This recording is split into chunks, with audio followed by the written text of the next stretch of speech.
Première épître de Jean, chapitre 1er. Ce qui était dès le commencement, ce que nous avons entendu, ce que nous avons vu de nos yeux, ce que nous avons contemplé et que nos mains ont touché concernant la parole de vie, car la vie a été manifestée, et nous l'avons vue, et nous lui rendons témoignage, et nous vous annonçons la vie éternelle, qui était auprès du Père, et qui nous a été manifestée. Ce que nous avons vu et entendu, nous vous l'annonçons à vous aussi, afin que vous aussi, vous soyez en communion avec nous. Or, notre communion est avec le Père et avec son Fils, Jésus-Christ. Et nous écrivons ces choses afin que notre joie soit parfaite. La nouvelle que nous avons apprise de lui et que nous vous annonçons, c'est que Dieu est lumière, qu'il n'y a point en lui de ténèbres. Si nous disons que nous sommes en communion avec lui, et que nous marchions dans les ténèbres, nous mentons, et nous ne pratiquons pas la vérité. Mais si nous marchons dans la lumière, comme il est lui-même dans la lumière, nous sommes mutuellement en communion, et le sang de Jésus, son Fils, nous purifie de tout péché. Si nous disons que nous n'avons pas de péché, nous nous séduisons nous-mêmes, et la vérité n'est point en nous. Si nous confessons nos péchés, il est fidèle et juste pour nous les pardonner et pour nous purifier de toute iniquité. Si nous disons que nous n'avons pas péché, nous le faisons menteur, et sa parole n'est point en nous. Première épître de Jean, chapitre 2. Mes petits enfants, je vous écris ces choses afin que vous ne péchiez point. Et si quelqu'un a péché, nous avons un avocat auprès du Père, Jésus-Christ, le juste. Il est lui-même une victime expiatoire pour nos péchés, non seulement pour les nôtres, mais aussi pour ceux du monde entier. Si nous gardons ses commandements, par là nous savons que nous l'avons connu. Celui qui dit « je l'ai connu » et qui ne garde pas ses commandements est un menteur, et la vérité n'est point en lui. Mais celui qui garde sa parole, l'amour de Dieu est véritablement parfait en lui. Par là, nous savons que nous sommes en lui. Celui qui dit qu'il demeure en lui doit marcher aussi comme il a marché lui-même. Bien-aimés, ce n'est pas un commandement nouveau que je vous écris, mais un commandement ancien, que vous avez eu dès le commencement. Ce commandement ancien, c'est la parole que vous avez entendue. Toutefois, c'est un commandement nouveau que je vous écris. Ce qui est vrai en lui et en vous, car les ténèbres se dissipent, et la lumière véritable paraît déjà. Celui qui dit qu'il est dans la lumière et qui est son frère est encore dans les ténèbres. Celui qui aime son frère demeure dans la lumière, et aucune occasion de chute n'est en lui. Mais celui qui est son frère est dans les ténèbres, il marche dans les ténèbres, et il ne sait où il va, parce que les ténèbres ont aveuglé ses yeux. Je vous écris, petits enfants, parce que vos péchés vous sont pardonnés à cause de son nom. Je vous écris, Père, parce que vous avez connu celui qui est dès le commencement. Je vous écris, jeunes gens, parce que vous avez vaincu le malin. Je vous ai écrit, petits enfants, parce que vous avez connu le Père. Je vous ai écrit, Père, parce que vous avez connu celui qui est dès le commencement. Je vous ai écrit, jeunes gens, parce que vous êtes forts, et que la parole de Dieu demeure en vous, et que vous avez vaincu le malin. N'aimez point le monde, ni les choses qui sont dans le monde. Si quelqu'un aime le monde, l'amour du Père n'est point en lui. Car tout ce qui est dans le monde, la convoitise de la chair, la convoitise des yeux et l'orgueil de la vie, ne vient point du Père, mais vient du monde. Et le monde passe, et sa convoitise aussi. Mais celui qui fait la volonté de Dieu demeure éternellement. Petits enfants, c'est la dernière heure. Et comme vous avez appris qu'un antéchrist vient, il y a maintenant plusieurs antéchrists. Par là, nous connaissons que c'est la dernière heure. Ils sont sortis du milieu de nous, mais ils n'étaient pas des nôtres. Car s'ils eussent été des nôtres, ils seraient demeurés avec nous. Mais cela est arrivé afin qu'il fût manifeste que tous ne sont pas des nôtres. Pour vous, vous avez reçu l'onction de la part de celui qui est saint, et vous avez tous de la connaissance.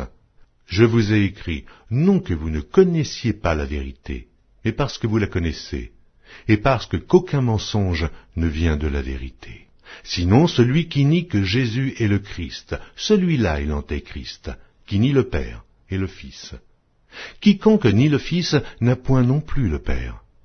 Quiconque confesse le Fils a aussi le Père. Que ce que vous avez entendu dès le commencement demeure en vous. Si ce que vous avez entendu dès le commencement demeure en vous, vous demeurerez aussi dans le Fils et dans le Père. Et la promesse qu'il nous a faite, c'est la vie éternelle. Je vous ai écrit ces choses au sujet de ceux qui vous égarent.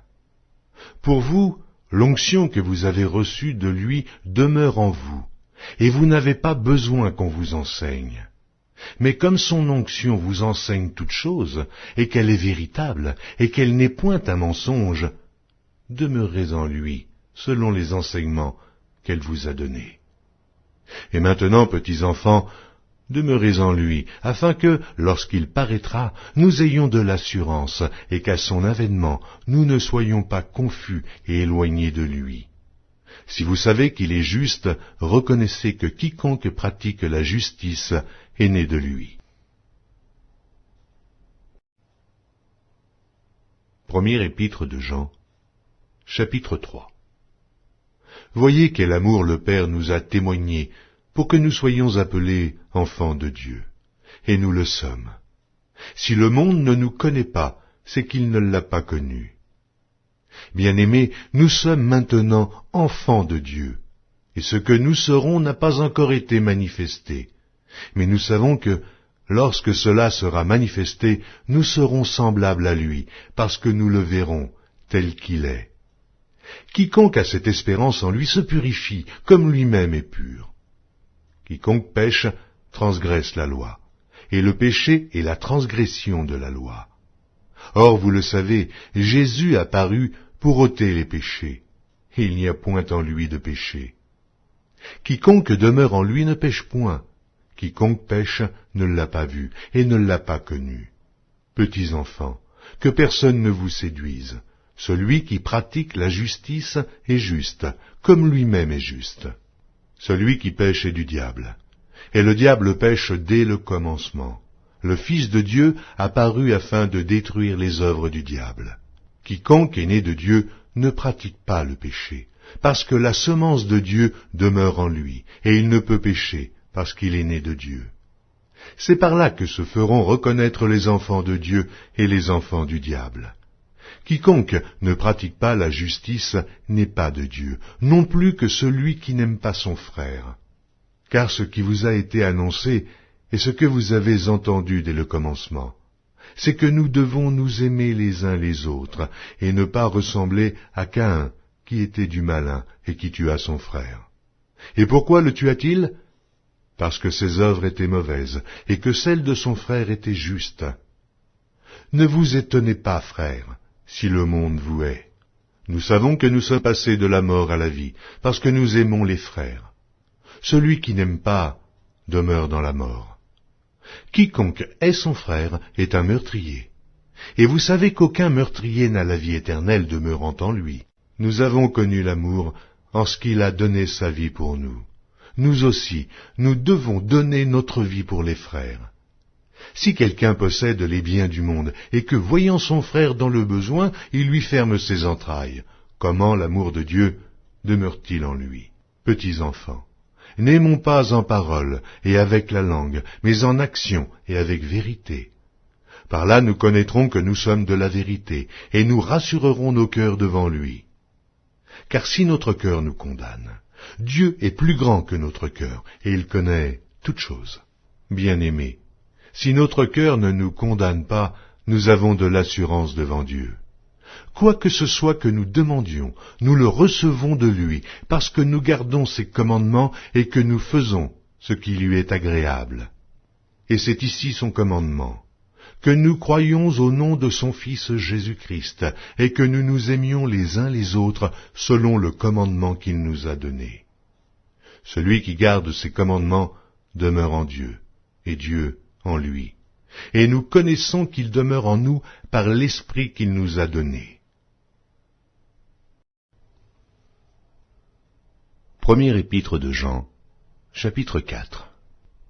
Bien-aimés, n'ajoutez pas foi à tout esprit, mais éprouvez les esprits pour savoir s'ils sont de Dieu. Car plusieurs faux prophètes sont venus dans le monde. Reconnaissez à ceci l'Esprit de Dieu. Tout esprit qui confesse Jésus-Christ venu en chair est de Dieu. Et tout esprit qui ne confesse pas Jésus n'est pas de Dieu. C'est celui de l'Antéchrist dont vous avez appris la venue, et qui maintenant est déjà dans le monde. Vous, petits enfants, vous êtes de Dieu, et vous les avez vaincus parce que celui qui est en vous est plus grand que celui qui est dans le monde. Eux, ils sont du monde, c'est pourquoi ils parlent d'après le monde, et le monde les écoute. Nous sommes de Dieu. Celui qui connaît Dieu nous écoute, celui qui n'est pas de Dieu ne nous écoute pas. C'est par là que nous connaissons l'esprit de la vérité et l'esprit de l'erreur. Bien-aimés, aimons-nous les uns les autres, car l'amour est de Dieu, et quiconque aime est né de Dieu et connaît Dieu. Celui qui n'aime pas n'a pas connu Dieu, car Dieu est amour. L'amour de Dieu a été manifesté envers nous en ce que Dieu a envoyé son Fils unique dans le monde, afin que nous vivions par lui. Et cet amour consiste, non point en ce que nous avons aimé Dieu, mais en ce qu'il nous a aimés et a envoyé son Fils comme victime expiatoire pour nos péchés. Bien-aimés, si Dieu nous a ainsi aimés, nous devons aussi nous aimer les uns les autres. Personne n'a jamais vu Dieu. Si nous nous aimons les uns les autres, Dieu demeure en nous et son amour est parfait en nous. Nous connaissons que nous demeurons en lui et qu'il demeure en nous, en ce qu'il nous a donné de son esprit. Et nous avons vu et nous attestons que le Père a envoyé le Fils comme sauveur du monde. Celui qui confessera que Jésus est le Fils de Dieu, Dieu demeure en lui et lui en Dieu. Et nous avons connu l'amour de Dieu. Et nous avons connu l'amour que Dieu a pour nous, et nous y avons cru. Dieu est amour, et celui qui demeure dans l'amour demeure en Dieu, et Dieu demeure en lui. Tel il est, tel nous sommes aussi dans ce monde. C'est en cela que l'amour est parfait en nous, afin que nous ayons de l'assurance au jour du jugement. La crainte n'est pas dans l'amour. Mais l'amour parfait bannit la crainte, car la crainte suppose un châtiment, et celui qui craint n'est pas parfait dans l'amour. Pour nous l'aimons, parce qu'il nous a aimés le premier.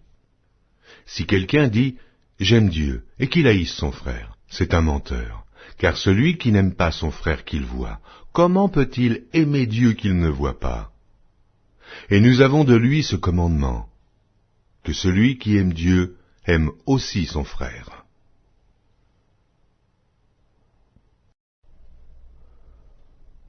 Premier épître de Jean, chapitre 5. Quiconque croit que Jésus est le Christ est né de Dieu, et quiconque aime celui qui l'a engendré aime aussi celui qui est né de lui. Nous connaissons que nous aimons les enfants de Dieu lorsque nous aimons Dieu, et que nous pratiquons ses commandements, car l'amour de Dieu consiste à garder ses commandements, et ses commandements ne sont pas pénibles. Parce que tout ce qui est né de Dieu triomphe du monde, et la victoire qui triomphe du monde, c'est notre foi. Qui est celui qui a triomphé du monde, sinon celui qui croit que Jésus est le Fils de Dieu? C'est lui, Jésus-Christ, qui est venu avec de l'eau et du sang, non avec l'eau seulement, mais avec l'eau et avec le sang. Et c'est l'Esprit qui rend témoignage, parce que l'Esprit est la vérité. Car il y en a trois qui rendent témoignage, l'Esprit, l'eau et le sang, et les trois sont d'accord. Si nous recevons le témoignage des hommes, le témoignage de Dieu est plus grand, car le témoignage de Dieu consiste en ce qu'il a rendu témoignage à son Fils. Celui qui croit au Fils de Dieu a ce témoignage en lui-même. Celui qui ne croit pas, Dieu le fait menteur, puisqu'il ne croit pas au témoignage que Dieu a rendu à son Fils. Et voici ce témoignage. C'est que Dieu nous a donné la vie éternelle, et que cette vie est dans son Fils. Celui qui a le Fils a la vie. Celui qui n'a pas le Fils de Dieu n'a pas la vie. Je vous ai écrit ces choses afin que vous sachiez que vous avez la vie éternelle, vous qui croyez au nom du Fils de Dieu. Nous avons auprès de lui cette assurance que si nous demandons quelque chose selon sa volonté, il nous écoute. Et si nous savons qu'il nous écoute, quelque chose que nous demandions, nous savons que nous possédons la chose que nous lui avons demandée. Si quelqu'un voit son frère commettre un péché qui ne mène point à la mort, qu'il prie, et Dieu donnera la vie à ce frère. Il la donnera à ceux qui commettent un péché qui ne mène point à la mort. Il y a un péché qui mène à la mort. Ce n'est pas pour ce péché-là que je dis de prier. Toute iniquité est un péché, et il y a tel péché qui ne mène pas à la mort. Nous savons que quiconque est né de Dieu ne pêche point. Mais celui qui est né de Dieu se garde lui-même, et le malin ne le touche pas. Nous savons que nous sommes de Dieu, et que le monde entier est sous la puissance du malin. Nous savons aussi que le Fils de Dieu est venu, et qu'il nous a donné l'intelligence pour connaître le véritable. Et nous sommes dans le véritable, en son Fils, Jésus-Christ. C'est lui qui est le Dieu véritable et la vie éternelle. Petits enfants, gardez-vous des idoles. Deuxième épître de Jean, chapitre 1er. L'Ancien, à Kyria, l'élu, et à ses enfants que j'aime dans la vérité. Et ce n'est pas moi seul qui les aime, mais aussi tous ceux qui ont connu la vérité.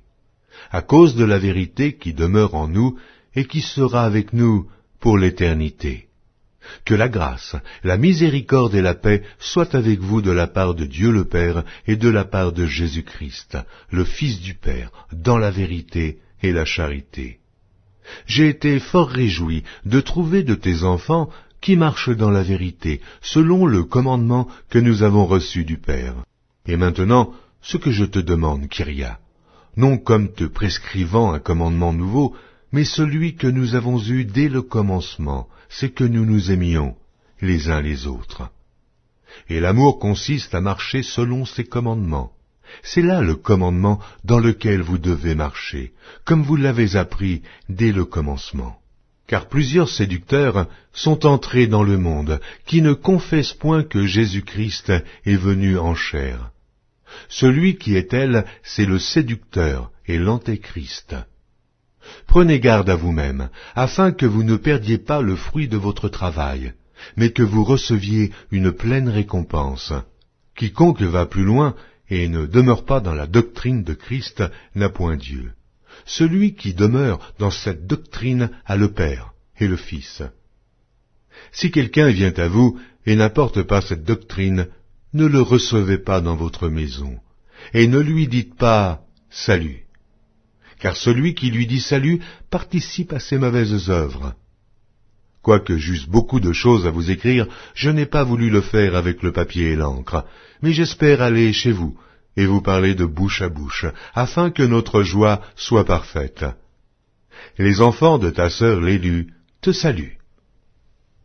Continuons à lire la Bible, mais je veux d'abord vous avertir d'une chose. Si vous voulez savoir comment activer un miracle dans votre vie, regardez la description de la vidéo. Troisième épître de Jean, chapitre 1er. L'Ancien, à Gaius le bien-aimé que j'aime dans la vérité. Bien-aimé, je souhaite que tu prospères à tous égards et sois en bonne santé, comme prospère l'état de ton âme. J'ai été fort réjoui lorsque des frères sont arrivés et ont rendu témoignage de la vérité qui est en toi, de la manière dont tu marches dans la vérité. Je n'ai pas de plus grande joie que d'apprendre que mes enfants marchent dans la vérité. Bien-aimé, tu agis fidèlement dans ce que tu fais pour les frères, et même pour des frères étrangers, lesquels ont rendu témoignage de ta charité en présence de l'Église. Tu feras bien de pourvoir à leur voyage d'une manière digne de Dieu. Car c'est pour le nom de Jésus-Christ qu'ils sont partis sans rien recevoir des païens. Nous devons donc accueillir de tels hommes, afin d'être ouvriers avec eux pour la vérité. J'ai écrit quelques mots à l'Église, mais Diotrephe, qui aime à être le premier parmi eux, ne nous reçoit point. C'est pourquoi, si je vais vous voir, je rappellerai les actes qu'il commet, en tenant contre vous de méchants propos. Non content de cela, il ne reçoit pas les frères, et ceux qui voudraient le faire, il les en empêche et les chasse de l'Église. Bien-aimés, n'imite pas le mal, mais le bien. Celui qui fait le bien est de Dieu, celui qui aime le mal n'a point vu Dieu. Tous et la vérité elle-même rendent un bon témoignage à Démétrius. Nous aussi, nous lui rendons témoignage, et tu sais que notre témoignage est vrai. J'aurais beaucoup de choses à t'écrire, mais je ne veux pas le faire avec l'encre et la plume. J'espère te voir bientôt, et nous parlerons de bouche à bouche. Que la paix soit avec toi. Les amis te saluent, salue les amis, chacun en particulier.